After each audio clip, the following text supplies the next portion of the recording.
All right, here we go. This is a fun race. This is Downers Ave in Milwaukee, Wisconsin. It's a beautiful day. It's Saturday on the last weekend of Tour of Americas Dairyland. Everyone is excited. The crowds are starting to pile up into this neighborhood. There's a pretty good sized drinking party going over to the right that we're about to pass by.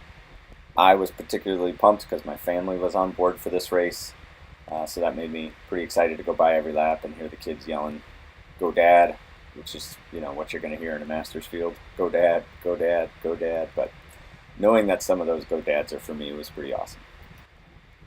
So the course itself lays out pretty straightforward. The map up in the right-hand corner is accurate this time. The duration is not accurate. I had to start the camera before the race, so knock down 6 minutes off the duration, and that should get you pretty close to where we're at if you're concerned about that. The mileage ends up somewhere around 26 or 27. We'll find that out together. And so we just went through turn 1 and 2. Turn 1 is no big deal. 90-degree turn, pretty straightforward, pretty wide. Turn 2 goes back on itself a little bit, so that one is tricky. Definitely the most technical part of the course. Well, I shouldn't say that. Probably, probably the most technical part of the course. And then these last two turns, it's really one giant turn and together. So 3 and 4 are pretty much one turn. There's not a lot going on between each one, as you can see. There's a manhole cover right at the apex of that turn. That definitely sucked. But other than that, she's pretty straightforward. And then the sprint into the finish is a long way from that corner. So definitely too far to sprint out of that corner. But ever so tempting to turn that corner, see the big lights, and start getting on your horse. So I definitely struggle with that, and I'm not alone. There's a lot of people that struggle coming out of that last turn and giving it gas. So I will tell you the situation on this voiceover is occurring a little bit over a week after the race. So we had a family vacation. I had all kinds of problems getting one of these previous files loaded up on the computer and transferred over, so that was a tragedy in and of itself, but I've persevered, and now I am getting around to doing the voiceover for the last 2 races of Tour of Americas Dairyland. I hope that you have enjoyed the series. I had a lot of fun doing the races, for sure. The first couple days, I guess I would say I did not have a lot of fun. But after that, I kind of got in the groove, figured out my bike equipment issues, and definitely started racing more comfortably and with a little more confidence. And the difference between racing with confidence and not is massive. So the first few days of this series, I had this overwhelming feeling that I didn't belong with these guys. And that's just not the case. I know they certainly don't feel that way, but somewhere in my own head, and probably in your head too, you have this doubt that you're not supposed to be there unless you're one of the top tier guys. So, in any event, I worked through that. I got my act together and started racing toward the front of the course, or front of the field, which is where I'm traditionally always more comfortable in my history of racing. I may burn a little more energy staying up close to the front, but I think it's much safer. And in some respects, I feel like it's easier because when you're coming out of these turns, you're not getting blasted off every turn and having to close gaps. So, previously discussed, but can't ever talk about it too much. Sitting in the back sounds oh so tempting so many times in a race. But when you're in the very back, it's a very bad place. So if you're somewhere in the upper third to lower third, you're okay. If you're in the upper third, you're using a lot less pressure on the turn, or a lot less effort on the turns. But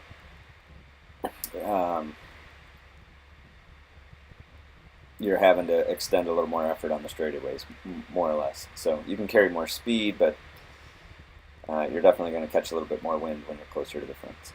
So be it. So the Downers race, just to give you a frame of reference, it's a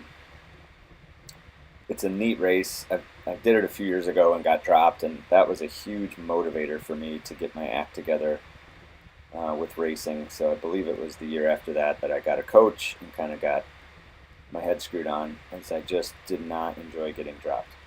Now, in this race, everyone is definitely going full gas the whole day. There's a lot of people with a lot of family watching, and it's Saturday, so wife and kids can come out like mine did. And, it's a totally different experience. So some of my theories about how our races develop throughout the week were thrown out the window in this particular race. So one of my theories is that we'll race pretty hard. Well, the first half lap to first lap is pretty straightforward, pretty even tempoed. But then after that, the next 12 minutes or so are pretty nuts.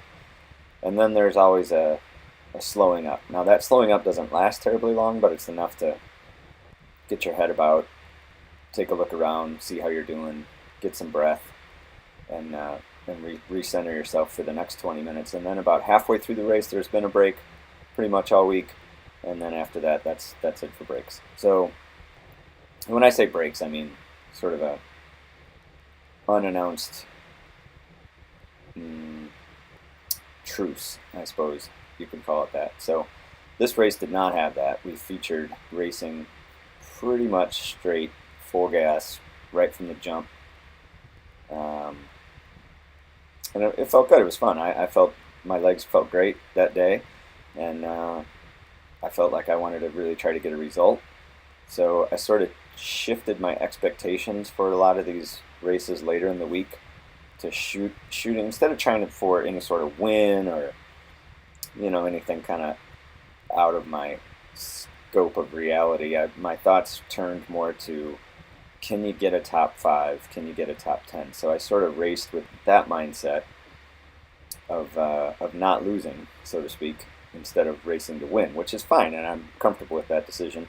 And it resulted in a much more exciting race for me, and I think ultimately gave me a lot of experience in racing situations that I'm ready to experience for next year. So we'll see. Every time you race, you should be learning something, that's for sure. And that's kind of the fun part of these videos, is I go back and, when I'm doing the voiceover, I'm watching it for the first time in replay. In this case, a week later. It's probably a little too long. I've discovered that I've already discovered in my limited time doing this so far right now in this race, that having at least a little recollection of what happened in the race is helpful for the voiceover stuff.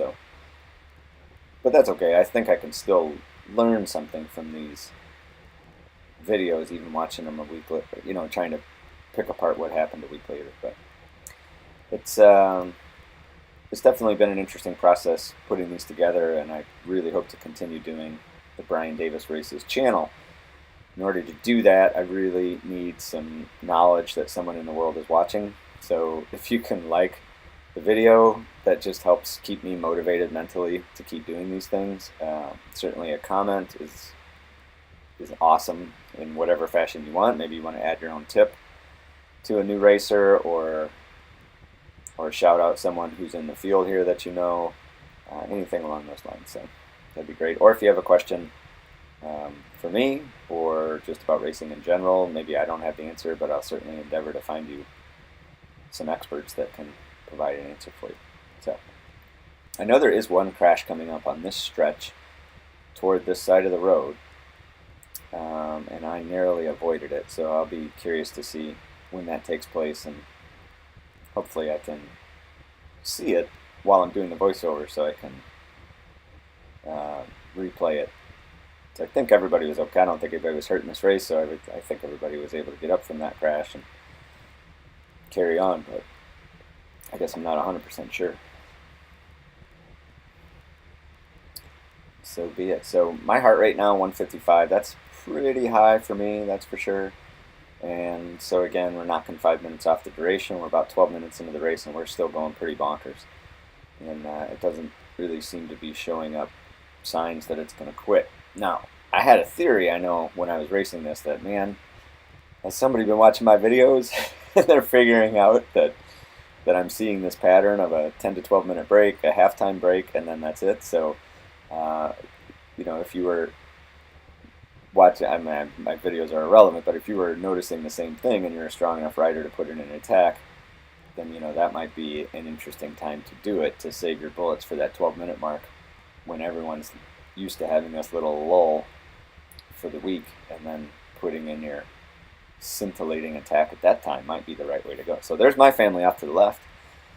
We'll point them out once or twice more. I do not have the fancy editing software to put arrows on the screen to point them out, but it's just so much fun to have somebody there cheering for you. So I just love it. It definitely adds to the fun for me and keeps me motivated for sure. So definitely made me want to have a better result. So thanks, family. If you are a family watching, you may consider going out to support your loved ones in bike racing, because it's very helpful to them. Such is life. So there's a big monster attack Carlos put in, and I guess somebody else went up the road with him. So these two are off to the races. And I guess we all sort of jumped in there.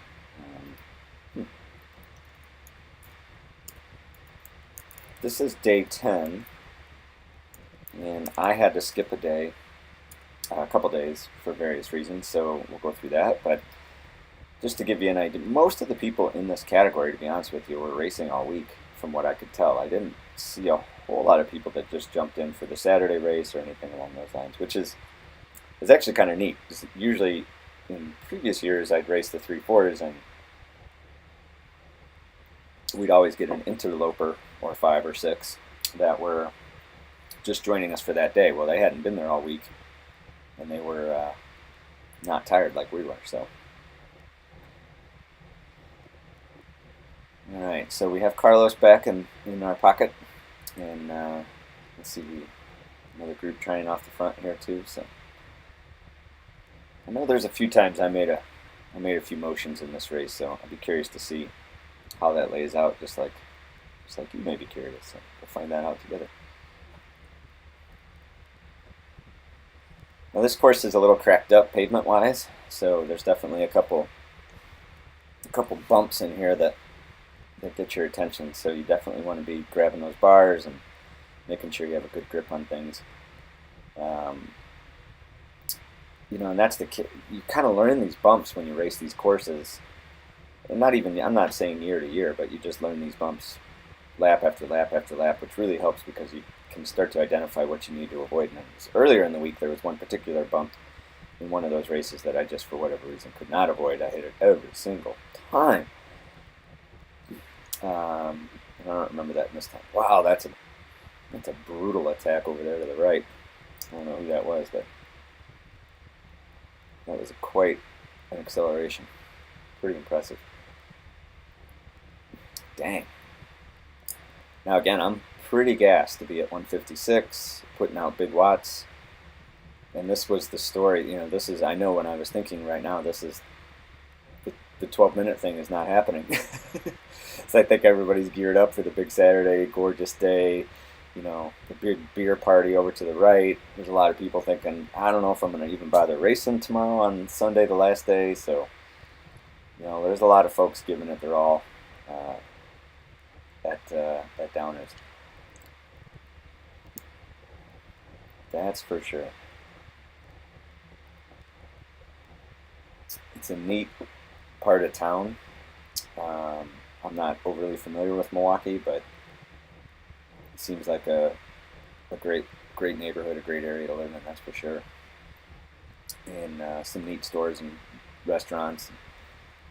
There's big sponsorship with Benz Cycles in Milwaukee. They put on a keg race later in the day where they build these ridiculous tricycles for adults, and then you drag an empty keg, and there's some sort of fireworks attached to all these kegs too, so it's extra smoky and entertaining. There's also a fixed gear race associated with Downers. That's pretty cool. That's sponsored by Fixation, a Milwaukee brand that does a lot of single speed. They do other bikes too, but they got their start with single speed stuff and fixed gear riding. So yeah, just some mean attacks coming from the front of the field here. And this is what I'm saying with being in the front of the field is sometimes good, sometimes bad. So today I still feel like it was good, even though I burnt a match or two going after stuff that I didn't need to be going after. So if I would have been a little bit deeper in the field, some of those little attacks and gaps would be covered, so you don't have to worry about it so much. So that might be something to think about. If it's a race where the competition is really hyped up, you sit back in the midfield, and this course is fairly safe. Really, there's not a whole lot of danger spots, so sitting in midfield is not such a bad place to be.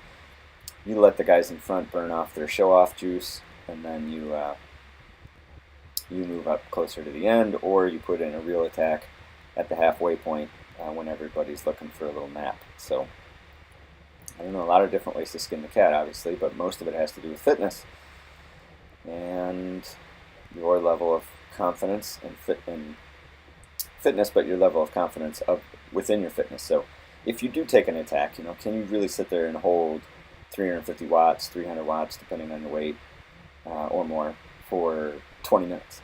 Do you have the mental fortitude to make that happen? And I really have my doubts that I can do that, but it's something I really want to work on going into next year.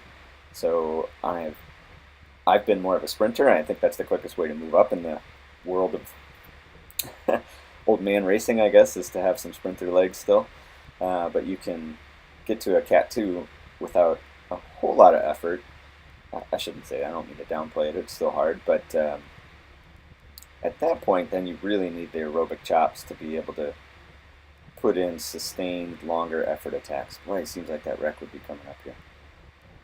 Well, no luck. I just remember that, everything goes in slow motion when there's an accident. I remember whoever it is that falls, he's sliding on his butt perpendicular to the race field, and I'm thinking, oh man, you got to stop rolling, because there's the curb and you keep coming that direction, and I got to squeeze between you and the curb. I really wish you would stop rolling. And he did, and I barely made it out of there. So we'll see what it looks like. These cameras always make things look like they're not a big deal, but in real life, I can assure you it was kind of a big deal. So speaking of the cameras, I did had some sort of malfunction with the GoPro on the rear today, so we do not have the rear view camera for this race, which is a bit of a bummer. But that's not surprising. I have lots of problems with my GoPro camera, which is why I downgraded it to the backup camera instead of the front camera, which is now the Garmin. So I did get asked a couple times how I did get the Garmin, how I get the power and the cadence and the heart rate and stuff overlays, and that's really simple if you have the Garmin camera. So I have the Garmin Verb. I just picked it up this spring and quite like it. The picture quality is great. It has some nifty features that my older model GoPro did not have, but the biggest thing for me was the ease of overlaying the power and the course map and all that stuff is just very, very simple. It's a little time consuming. It takes some computing power because you have to still have to put it in the Garmin Verb software, but then you export it out of there, and it's really, really straightforward. And there's a ton of different gauges you can pick. Just for the sake of simplicity, I kept the gauges really minimized and consistent from race to race to race, at least for the Tour of Americas Dairyland. So there you go. So again, I'm thinking how to make this relevant to someone who is not in the race. It's not just about covering what happened to me. It's about what can you take away from watching me race. And a lot of what I'm thinking on this is there's just so many attacks. And a lot of them are half-hearted. Certainly that one was one. But they still put an effort in, and it still hurts. So, you gotta manage your effort accordingly.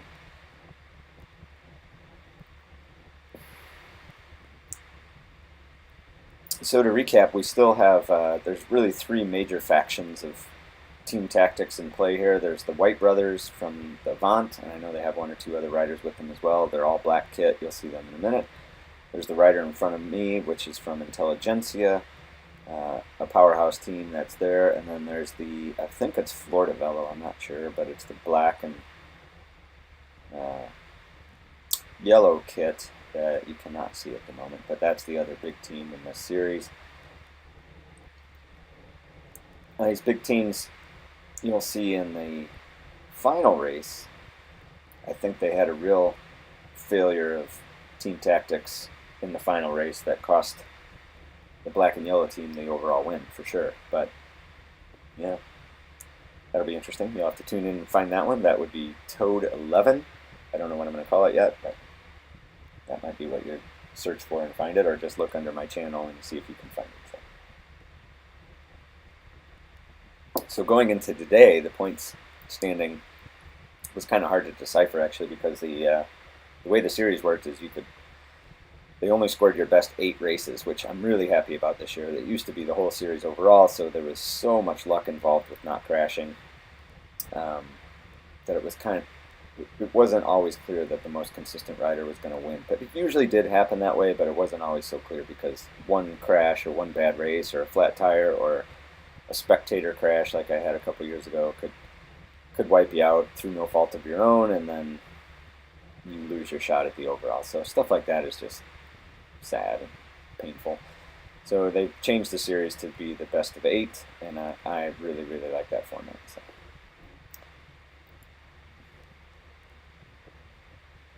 So I learned my lesson from the day before and getting in a little break the day before this race, that I thought I had the right mix of characters, of teams. Well, that lady was scared out of her mind. That was funny. It's only funny because she moved across. Sad, frustrating, and angry if she'd not made it all the way across. So, if you're at a bike race, my friends, pay attention. Pay a lot of attention. And don't bring your dog. Just a personal note. I cannot stand dogs at bike races, but that's just me. You do what you want. I personally cannot stand it. And little kids at bike races scare the bejesus out of me. And my kids have been around racing plenty, and it still freaks me out to have them around the course on occasion. So anyway, enough of this. So in those, that was a good situation. So that was a bit of an attack that went up the road, and then a couple of people, stronger guys, cover that. And I just have, sometimes it's easier to just grab the wheel that's in front of you and go with it. So I had no desire in this race to get with the brake or really attack in any meaningful way. But in that situation, when that person went up the road, or the little group went up the road, and the person in front of me went to go catch it, sometimes you're just better off grabbing it and going with it, and then you can figure out where the chips fall after that. So a lot of it has to do with just where your bike ends up in terms of a draft, whether or not it's worth those watts to stick with it. So now I'm gassed, right? 161 for me, that's a big number. I'm definitely gassed at this point of the race, that's for sure. We're nearing up on the halfway point. Not quite there. I guess we're a few miles away still, but that just definitely did not get any breaks in this race. Which is fine. A week later I'm remembering it fondly, no big deal, but certainly that day my memories were, or my feelings were a little bit different than they are a week later.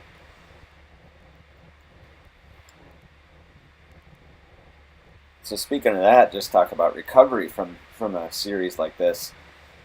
We went immediately on vacation to Ohio with the fam, and I took my bike, but I didn't get very many hours in. I think I only got 3 rides in all of last week, which was fine. But I'd say the first day after the race, I felt fine. I could have continued to ride. I think your body gets used to that effort day after day after day after day, and it sort of buries the pain, which is a lot why I think Tour de France riders will ride on the rest days, just because if you sort of send the message to your body that it's time to go into full rest mode, your body will do that, and you will have a hard time coming out of it. So I felt like maybe even 2 days after the race I felt great, and then after that definitely the soreness started to creep in, and the tired legs. And then I know that first bike ride I finally did get in it was like pushing lead, man. It was just tough. tough to get motivated, tough to move the legs, just difficult. And then so yesterday I did 3 hours. I tried to just get big numbers as much as I could and stay over 300 watts as much as I could, and that hurt a lot. So my threshold is like 302, 309, somewhere in that neighborhood. So trying to keep it over 300 watts is just over threshold, and not that I did it for all 3 hours by any means, but anytime I could look at that number and think about it, I was trying to get that number up. So there was definitely some 5, 6, 7 minute intervals where I put in a concerted effort to keep my numbers high, and those were painful. And I still feel like even a little week and a couple days after this race, this series, my legs are still a little, I don't know. They're good, but it's just interesting after that much racing. So on the flip side, I have all these racing legs in me, and I am excited to race again this weekend. With the state crit championship is on Saturday night in a town pretty close to me, Green Bay, Wisconsin. Go Pat, go! So that'll be fun to have that opportunity to race for the state championship after having some pretty good race legs at the end of the series, building that confidence, and then getting in a couple good rides. Although today my plan was to ride for 3 hours, but it rained pretty hard today, so that's not going to happen. Oh well. So back to this race. Let's see, we're about halfway through now. Maybe a little short still on mileage, but again, I'm still pretty gassed. 156 heart rate for me is quite a bit. I'm curious to see how these... I still haven't found the crash, so I don't know when that's going to occur, but we will find out, I'm sure.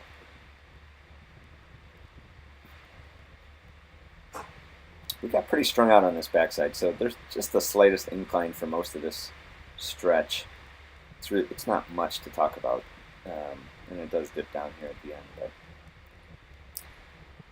And then this turn here is pretty wide. There is a big manhole cover right at the apex of that turn and coming out of that turn, and the temperatures were just hot enough to cause some of those tar strips to be a little noodly as well, so that was disconcerting. I know that I thought I had a flat once or twice, and I was definitely not alone in that thought process. There were a couple of people that had that same feeling, so be it.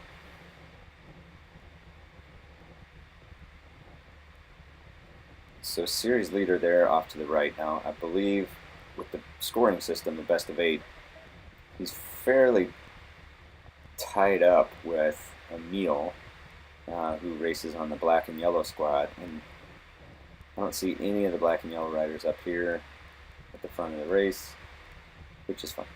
Tactically fine, but just to be able to point out what kid it is. There's my family to the left. Thank you, family.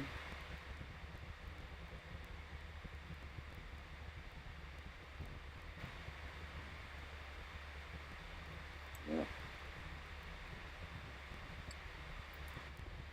We're definitely... Well, this is the halfway point, I suppose. So maybe we do get a little respite here. Let's see, my heart rate is down. Let's see if we get a good attack here. I just felt like every time we came around that turn, there was an attack, man. Every single time. And, like I said earlier, not all of them are super serious. Not all of them are really trying to do anything fantastically exciting. But I think a lot of those guys in the front of the group could shoot out of that turn without losing any speed. And that just created a lot more concern on riders that are a little bit further back in the group. So I still have not found this crash I'm looking for. Hope I don't miss it. I thought when it happened, sucks for that guy, but that's going to be awesome footage. And so far, no luck.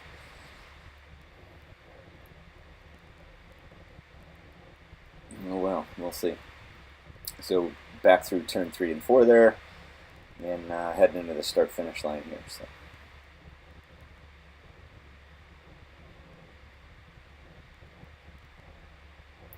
Oh, I'm vaguely remembering. Nope, never mind, I take that back. I was vaguely remembering a breakaway, but that's on the last day. There's a rider that showed up, I believe, on the first day. I don't want to say the first day, maybe the second day, but went on a breakaway and just crushed everybody, and then went away for the week, and then he came back and went on a breakaway and crushed everybody. So he didn't race all week, and I don't know who that person was, but apparently everyone else did. So he put on quite a show. That'll be again in tomorrow's race. But tomorrow's race, in that breakaway, he ended up taking somebody important with him. So it was interesting how that plays out. Crash. Maybe a crash this time. No crash. I know it happened. Oh, I know it happened. Let's see if we can find it. I guess I'll be a little more freaked out if I never do find it. Then I'll really wonder, did I imagine that whole situation or what?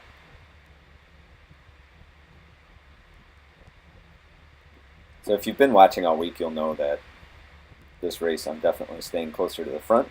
A lot more effort, or a lot more of this race I'm staying up closer to the front. So I feel good about that. I feel like that was a big turning point for me in my racing, to be able to stay up front and feel confident and feel okay in my fitness, that I can hang with these guys, and I'm not worried about turning my, bike handling skills are not a concern of mine, but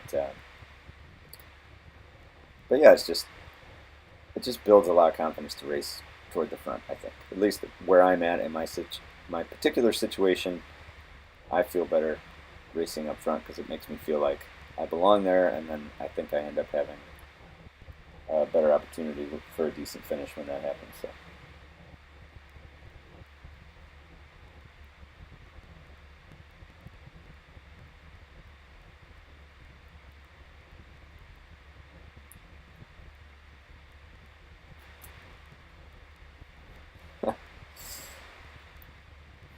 Yeah, well, sometimes you just click through the miles, right? And 155 is still plenty of heart rate for me. So sitting here saying we're clicking through, but when I was out there, I know it didn't feel so easy. Now that's a good string of riders that I'm pretty far back on, and I know that it's not going to be a great place for me to be.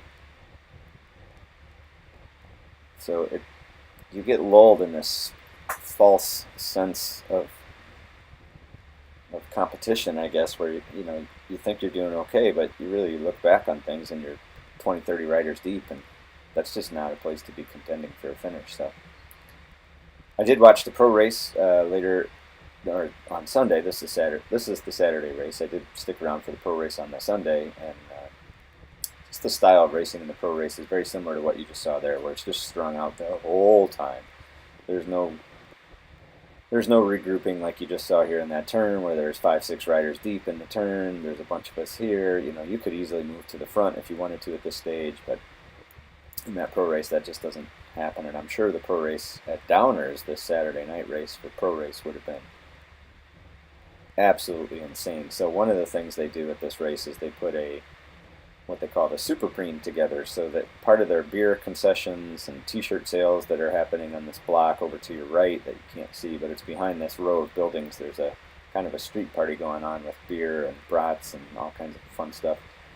But part of those funds, and you can donate to the fund as well, just with cash, but it goes into this Supreme. So this aerial over here on the right, that yellow thing, that's where they set up a different start-finish camera there. And I believe the prize for the Supreme was around $6,500 or something along those lines. So it's just bonkers how fast that race is. And I don't recall exactly where they do the Supreme within the pro race, but it's in there somewhere. By the way, Prime. Let's talk about that real quick. Prime is spelled P-R-I-M-E, but it's pronounced Prime. And the point of a Prime is to spur the riders into action so that when they're racing, like we're seeing here, the crowd is not so bored watching racing take place. So that's the point of the Prime. Now, the announcers or the organizers will sprinkle those Primes in throughout the race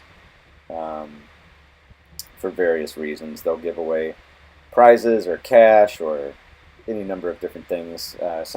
Sometimes they can be funny. They'll give away a brat or a hamburger or beer or something after the race, and sometimes quite serious. They'll give away $100. This series tends to give out 50s and 100s for preems quite a bit, and that's just enough to get people motivated to do some action. So if you give out $20 to a group of masters, you're not going to get a whole lot of activity because it's just not worth $20 to potentially blow your whole race apart. Because when you go for those preems, if you're the only one going for it, hey, great, easy $20, why not? But if somebody else is thinking it's an easy $20, the next thing you know, you're going elbow to elbow with them, and you guys are giving it a full-out effort for $20, and you are left with nothing in the tank for the final sprint. And so the question you always ask yourself when you're doing preems is, did I come here to get a podium spot, or did I come here to do this whole race as intelligently as I could, or did I come here to try to make 20, 50, or $100? So there's plenty of times in lower categories where there's guys that are just known as preem hunters, and they'll do their half-lap attacks to get preems, and they may not even finish the race, but they'll get those preems, and that's what they're after, which is fun. It's plenty of fun. I have no issues with that, but that's not why I drive an hour and a half one way to go race my bike. I want to get my sprint at the end and see how it goes in the finish. So maybe this is the crash. Yep, there it is. All right, let's take a closer look at that. Although I can tell already the footage is not as good as it looked in real life, but we'll see. All right, let's take a closer look at that in slow motion. So it's hard to tell what happened there. Probably just touched the wheel when they were sprinting out of this turn, since everybody's standing and sprinting, and then everybody darts left and right, and that's when I was thinking, oh, please stop rolling, and he did. So I made it by, and let's look again at full speed.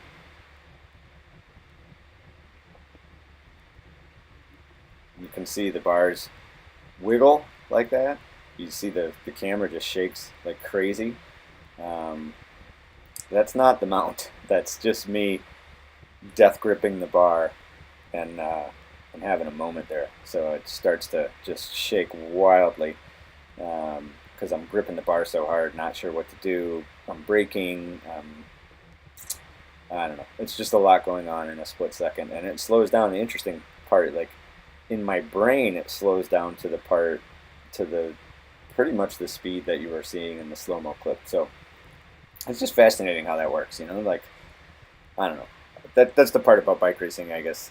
It's unfortunate that people crash, of course, but just the reactionary nature that keeps you on your pins and keeps you on your toes while you're racing is just, it's unlike very many things in life these days where you just get pure instinct reaction to whatever's thrown in front of you. It's awesome. So that's a lot of fun. So I hope he's okay. I'm sure he's fine. I'm sure. It's also fascinating that guy goes down in the front third of the field, and I don't know that anybody else hit him when he was on the ground. I think the guy to the left of me may have hit him, may have been involved too, but then again, I'm not sure. So I kind of want to say it was that 223 rider that's 2 up there, but I could be wrong about that. I'm going to have to go look again, which I'm not going to do. So, yeah, I don't know. It's just fun, the reaction part. Crashing, not fun at all. 0 fun. Let me repeat that. Crashing, 0 fun. Try to avoid it at all costs. But reacting to other people around you and the stuff that they do, that's priceless stuff. That's just fun. So yeah,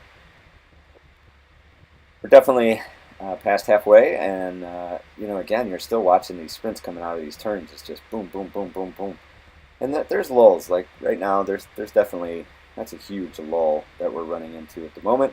So everybody's catching their breath. I'm gonna see my heart rate come down. I'm quite sure of it. Or not? Just kidding.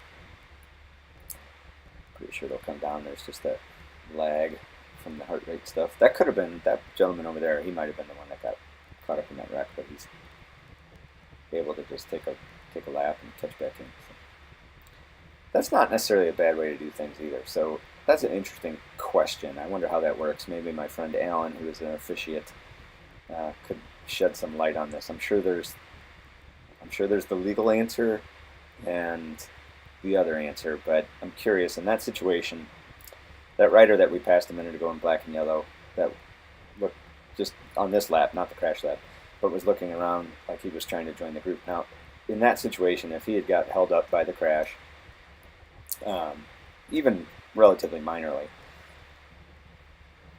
does he have to soft pedal all the way around to the pits to be able to declare that he was held up by the crash, or could he just sort of soft pedal there at that point on the backside of the course and just wait for the group to come around again? And he knows he's down a lap, but no one else really knows that he's down a lap when he rejoins. No one else has a clue. I don't think the officials are watching the group that closely. I'm quite sure of that. So I don't know that anyone would ever be able to tell that he lost a lap in this situation. So again, I know the right answer is to go to the pits and declare that you lost the lap, or that you were held up by the crash. But on a course this small, it may not be the end of the world. But if it were a longer, larger course, I mean, I don't know. I guess you have to technically check in with the judge to get the call as to whether or not you were held up. But I did notice in Sunday's race, watching the pros, the concept of being held up by a crash was definitely taken to the extreme. There were a couple of crashes, and somehow it involved 50, 60 riders. So not quite sure what their definition of the crash or impeded by the crash is. It'd be interesting to look that up, or if Alan's watching, and if you could shed some light on that, or direct us to a link that would have the rules about being held up by a crash and what that means. So, oh, that guy got a flat. He really did get a flat, though. So that's a little tip there. If you do get a flat tire, if you raise your hand, that's always a nice thing to do. Let people know that you're having an issue so they can avoid riding behind you. There's a headwind. I don't know if you caught that flag, but there's a headwind going into the finish. So not only is it a long, long finish from that last turn, there's also a headwind that you're facing going into it. So you definitely want to have your finish situation figured out before the end of the race. So I don't know what I could say about where I was with my finish strategy, but looking at the race now, seeing that flag coming in as a headwind, it would have been wise to figure out if that headwind had any cross to it and find the shelter side of the wheel, and then stick like glue to somebody who's got a good sprint. And I think that's something that I failed to really accomplish throughout the week. So racing for a week with the same people, it gives you an opportunity to realize how they race. So I really should have paid more attention to that, and I really should have focused on finding a better wheel in these sprint finishes. So there's even the opportunity with 11 days of racing with people, you could sort of get the opportunity to figure out, okay, does this person like to sprint from the last turn no matter what, or do they grab a wheel, or do they have a team that runs a train for them? There's just a lot of opportunity to learn, and I feel like I did not maximize my day-to-day efforts of watching people. Now, at the same time, I don't know that I had a lot of control over where I was in the last bit of the race, certainly in the beginning of the week. So I think only in the last few days of the series that I feel like I had some amount of self-control over what happened to me in the last couple laps. But such is life. I guess that's the tip to take away from that, is if you're going to be racing with the same people again and again, and maybe not even a week straight, but if you can sort of pay attention to how people ride their bikes, or when they sprint, or what their game plan is in your state series, you can generate some information from that, just in terms of, okay, in the 3 weeks ago, this person sprinted early, this person sprinted late, whatever the case is, and you can sort of figure out what wheels you need to be on. So, and I would say you want to challenge yourself too. So there's Michael Froh, who's racing in this group. I think one of those days he got second place, and I know that race that he did well at, my thought was, just stay on Michael's wheel. He always does well. He's always top 10, top 5 plenty of times. Just stay on his wheel, and you might end up in a good place. That is so easy to say and so hard to do. But so be it. That's why it's racing. If it was easy, everybody would be out there racing a bike, right? Not as easy as it looks. And frankly, it doesn't even look that easy. So I'm getting a good rest here. 149 heart rate. That's pretty solid for me. Definitely liking that, I'm sure.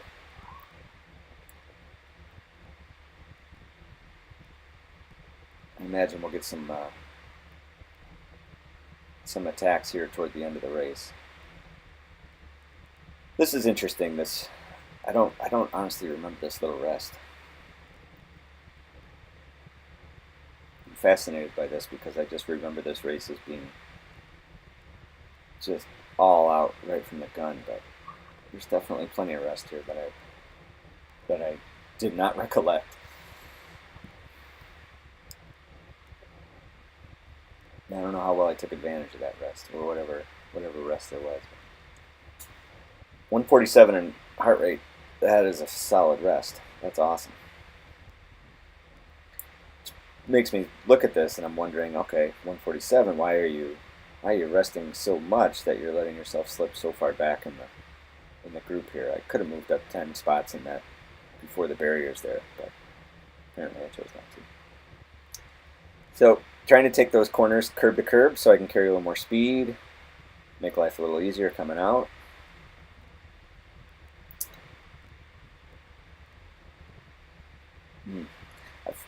This might be 2020 or rearview mirror strategy rather, but I feel like I maybe had a bit of a game plan here to go get some rest and then get ready for the last couple laps. Because what I did notice, another theory of mine in these races, is that about the last six laps, things would there'd be another little lull, not even a half a lap, but just enough to tempt you to do something stupid. Or to continue to rest and not move up. So that would be a critical time to move up, maybe with 6 laps to go, where it's just far enough where no one's going to do anything too crazy. Everybody's kind of dealing with the idea that the race is going to come together in a bunch sprint. There's not going to be a successful breakaway today. So everyone's trying to rest up for that inevitable sprint or the last 3 laps, because the last 3 laps for sure are crazy. But before that, there's still a fairly level-headed field. So you look at this field now, I am 40 riders back, and the field is 57 or 63 this day. I'm not sure. Let me look real quick. 59 riders finished this race. And I'm quite sure that I'm sitting not too far away from 59 at that point. So that's just too far back. Let's see if we can get a lap counter here, but I'm sure it'll be hard to see if we can get one. I don't know. That could have been 4. I'm not sure.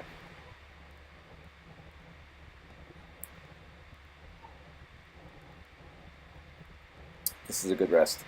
I should really be using this opportunity to move up. Yep. Okay. Now other people are starting to think the same thing. So that's a good little lesson there. So if you're feeling something or you're thinking something, there's a good chance other people are as well. So now in that move, following that Rockstar Games kit, him and I were able to move up 20 spots, just like that, from one little acceleration. Well, maybe not 20, but at least 10 spots in one little acceleration. We'll see if we come out of this turn. See, I don't like being inside on that turn. So I feel like I had to use so much more energy to come out of it when I was on the inside of that turn. Sometimes you just got to do what you got to do. On 28, 29 miles an hour, it takes an awful lot of effort to go 31 to gobble up some riders. Well, here I am right at the front again. So that worked out. That worked out really well. So I've used my rest. Now my heart rate's back up. But it's had a good result. I'm sitting in the top 15 riders with however many laps left, not sure. But when you're shoulder to shoulder with the series leader, that is a good sign with not a ton of laps left. So now things start to get a little cagey, a little argy-bargy, to use a borrowed term. So this is the part of the race where you really need to ride the wave, so to speak. So I'm in the middle right now. That's not a good place to be. The middle's going to get swamped rather. So now I'm back on the outside. This person is going to accelerate, and this is a great example of riding the wave. So he's going to come up. He's going to sort of swamp the front there, and now I'm swamping right along with him, and I kind of get stuck in. Oh yeah, I get stuck in a hard spot there. So kind of got to accelerate and just do your thing and hope for the best. So then I got put on the front, and because I carried so much speed, because I had to get on the gas ahead of that turn, I'll just close up that gap real quick.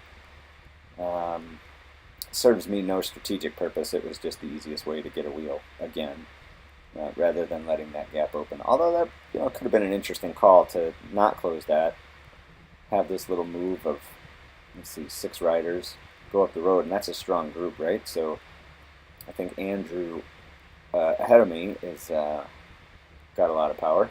Mike Budd ahead of him has got a lot of power. I don't know who else is up there, but enough people that would have been a concern to a lot of the folks in the peloton. And it would have contained, appears to be a white brother, but I'm not sure. No, because that's a felt. No, take that back. So there's, pretty sure that was Carlos, went on another attack there. And that's, some people's styles do a big, massive attack like that, but only for a second, turn around and just see who came before you spend too much effort. So I kind of like that style. It's interesting. It definitely throws people off their game. The first time that I raced with Carlos, I really struggled with that and fell for it every single time. So again, if you're strong enough to do that, do a little move, get a little sprint off the front of the group, and just see who will come with you, and see who's going to burn up energy, or see who's going to come with you and be happy to work. It just I think he learns a lot from those little movements, and it's just enough to throw a lot of people off their game for sure if you're not used to that type of action. And I definitely wasn't until I raced with Carlos a few times. But that's a lot of the fun, is racing with an instigator like that. Makes bike racing really entertaining. So kudos. I feel like I should have grabbed that wheel. Yep. Yes and no, right? Easy to say, hard to do. He took off right in front of me. He certainly doesn't have a better jump in that situation than me. Might be a better sprinter than me in the end, but I could have matched that speed easily. Now he's off on his own. So, a move like that, he's thinking, nobody's going to track me down as a single rider. Who cares? Oh, somebody cares. So he gets up the road a minute, and then there's an attack and a bridge and another, and then once the group starts to kind of fold in together, everybody starts going, okay, I'm going to jump in there and grab a wheel, and we'll seal it up as well. So begrudgingly, I'm along for the ride. Now, at that point, the whole field is along for the ride. The guys that did the attack originally are fanning out all over the place. I think the guy in the orange bike and the Colnago orange bike that initiated that attack is thinking, well, that sucked because no one bridged to me solo. Everybody brought the whole peloton, and I don't really want the whole peloton. I would have been better off by myself. So I don't know how community was. That'd be interesting to know that, but we will never know that at this point.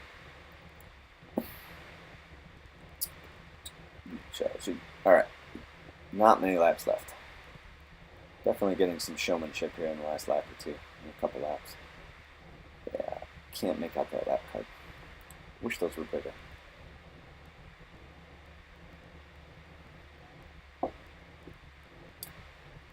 Or if I had the presence of mind to flash the camera with 3 to go or 5 to go or something like that, just so I could start to count down. I don't have to do it every lap, but maybe 5 to go I could flash 5. That would be smart. I'll just keep saying that till I remember to do it, so thanks for your patience. Appreciate it. Alright, well, we're coming up on the end of the race. Not too far away. About 5 minutes left, so maybe 3 laps. We'll see how it goes. And you can sort of sense that, right, with how many laps are left, just by how the field starts to act and how fidgety the wheels are, so to speak. So, you know, the course races differently in the last 3 laps than it does all day. So everyone takes those last 3 laps at a different pace. So the turns are very, very different in the last 3 laps than they are the rest of the race. It's just something that you really, really need to keep in mind when you're racing, that things are not going to be what you've practiced going into the last 3 laps. Now, that I don't see the pace car necessarily way up the road, so there must be a rider. Oh, there's 2 riders up the road at least that I can sort of make out. Let's see if we can pull them back. Now sitting third wheel, 24 miles in. Let's see where we're at on time. There's probably 2 laps left. So my heart rate at 158 is a little too pegged to go do anything. Not that I would want to anyway. That rider that attacked on the backside there, he's kind of sitting in no man's land right now. It's hard to imagine to say that he would bridge the group by himself. And then now you have the Toyota of Louisville group. This is the one I thought was Ford Avila, could be wrong. But anyway, this black and yellow kit, he's got a team assignment, right? So his assignment is to, however many laps are left, he's got to shut this down. So his whole day is spent doing this activity right there. And that was fine.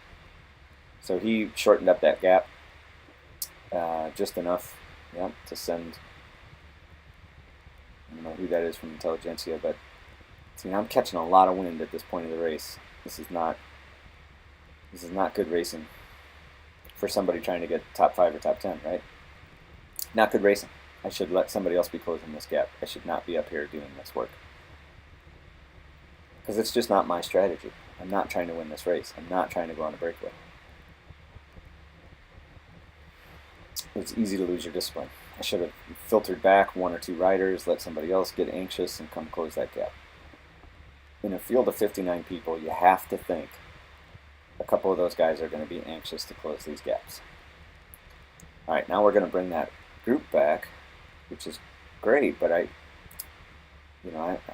hurt me a lot to do that. And not that I had anything, I didn't contribute anything positive to that effort, but I'm hurt for sure. There's a wheel and sprocket rider. I don't know who that is. Good for him. All right, yeah, 161, and there can't be too many laps left, and I am cooked. That was a brutal way to spend effort at the end of the race. Not a good spot. Not a good spot. So now I'm 20 riders deep, and look at this. I let 3 people go by me like it's nothing. So that's not good. That's not good. Not good, Brian. Not good. Can't do that. All right, 159. We'll see if I can get a little rest here before the end. Now this turn's pretty bunchy, right? So this has got to be the last lap. Everybody's getting jumpy.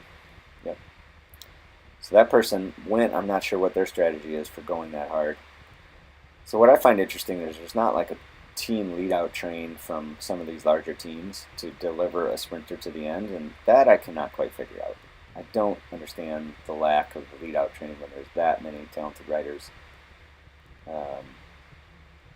Why there's not a little more cooperation on some of these teams, but maybe they have a rationale I don't know about. Now I'm gassed, right? 161, putting out big watts. I spent that almost a half a lap back there in the wind, letting people go by me. Not smart. I didn't grab a wheel. Not smart. Now I'm really struggling at this point. I know it's coming to an end soon, but I'm so far back now. There's not much. It's not going to make a difference. Whatever kind of sprint I have, it's just too little too late. And also another thing is when you get this far back in the field, the likelihood of you finding a good wheel to sprint off of is nil. Like that turn right there from that black and lime green kit was horrific, and he held up the 3 of us. Held up me a little bit, but see, I'm not on that wheel. Again, I got all excited about that sprint, I should have been on that wheel and springboarded off him right now, and that would have gobbled me up maybe 3, maybe even 4 more riders, because I would have been fresh coming into the finish instead of gassed. But live and learn. All right, one more coming up tomorrow. Thanks for listening, and again, mute me if you just want to watch this on the trainer and listen to some awesome tunes. But if you're interested, please like, subscribe, comment, and we'll continue on the path.